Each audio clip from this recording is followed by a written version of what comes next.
रूस के राष्ट्रपति पुतिन को वॉरलॉर्ड, रहस्यमयी एजेंट और दूर की सोच रखने वाला शख्स कहा जाता है। पुतिन ने एक बार फिर ये साबित कर दिया। यूक्रेन युद्ध शुरू होने के 2 साल के अंदर अंदर पुतिन दुनिया को 2 खेमों में बांटने में कामयाब हो गए हैं। यहां तक कि अमेरिका के सबसे करीबी सहयोगी इजराइल पर हुए हमले को भी पुतिन रणनीति ही माना जा रहा है। इस पर कई देशों की खुफिया रिपोर्ट सामने है। ये रिपोर्ट बता रही है कि पुतिन अमेरिका के सहयोगी बन चुके देशों को भी विरोधी बनाने में कामयाब हो गए हैं।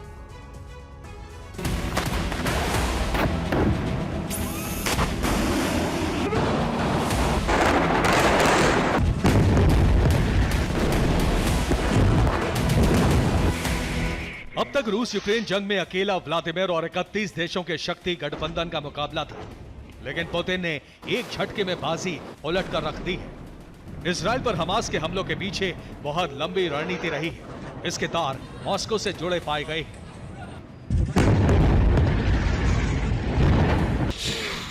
खुफिया खबर यह है कि इस वक्त जो हमले हमास कर रहा है उसके बारूद का बंदोबस्त भी पुतिन ने किया है। यूक्रेन की मिलिट्री इंटेलिजेंस रिपोर्ट है कि रूस हमास को हथियार सप्लाई कर रहा है। ये पश्चिमी देशों के वो हथियार हैं जो यूक्रेन युद्ध में जब्त किए गए थे।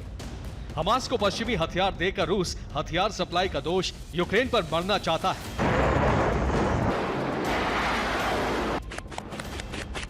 खबर इतनी नहीं है, बल्कि इस हमले की तैयारी में रूस ने बड़ी भूमिका निभाई है और उसके सहयोगी देशों की भी हमले में भागीदारी है।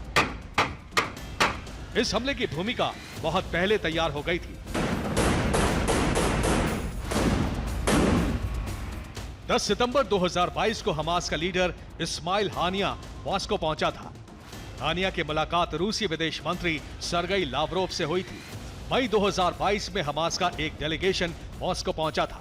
यहां विदेश मंत्रालय के अधिकारियों से मुलाकात हुई थी। 14 मार्च 2023 को मॉस्को से फिर हानिया को न्योता मिला था। हमास और रूसी विदेश मंत्रालय के अधिकारियों की बीते 1 साल में कई बैठकें हुई हैं।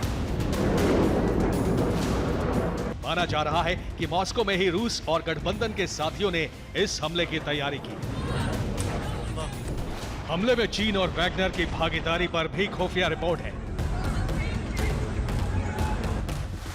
वैगनर ने अफ्रीकी देशों में हमास के लड़ाकों को ट्रेनिंग दी। हमास को ड्रोन से हमले करने सिखाए गए। इसके अलावा चीन पर शक है कि साइबर अटैक करके इजराइल का डिफेंस सिस्टम आयरन डोम हैक किया गया। साल 2014 में आई सुरक्षा फर्म CAC यानी साइबर इंजीनियरिंग सर्विसेज की एक रिपोर्ट में कहा गया था कि चीनी हैकर्स इस सिस्टम को हैक करने में माहिर हैं।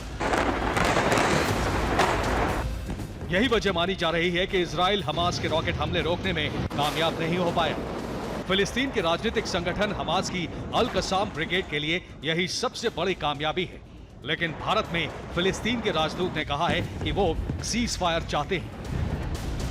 Call the international community to make a really pressure at the Israelis and to come to the peace process. The Palestinian people should get their freedom, otherwise the situation will continue and from time to time we will see the same situation. फिर भी जंग की ये आग इतनी जल्दी नहीं बुझने वाली। पुतिन खुद अरब की राजनीति पर नजर बनाए हैं और अब अरब के नेताओं से मिल रहे हैं। इराक के प्रधानमंत्री मोहम्मद शिया अल सुडानी इस वक्त मॉस्को में हैं। अब फिलिस्तीन के राष्ट्रपति महमूद अब्बास के भी जल्द मॉस्को जाने की खबर है। अरब की जंग शुरू होते ही पुतिन अपने सबसे बड़े मकसद में कामयाब हो गए।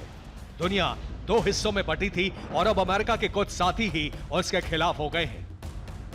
जंग में इजराइल के साथ America, Italy, Germany, France, Britain सहित अमेरिकी खेमा खड़ा है और हमास के साथ रूस, ईरान, मिस्र, जॉर्डन, सीरिया, लेबनान, उत्तर कोरिया, नेटो का सहयोगी देश तुर्की और इजराइल से समझौता तोड़कर सऊदी अरब भी हमास के साथ खड़ा हो गया है। पुतिन अमेरिका के लिए इतनी बड़ी चुनौती खड़ी कर चुके हैं कि उसे यूक्रेन से हाथ खींचने पर मजबूर होना पड़ सकता है। Bureau report, TV9, Bharatvarsh.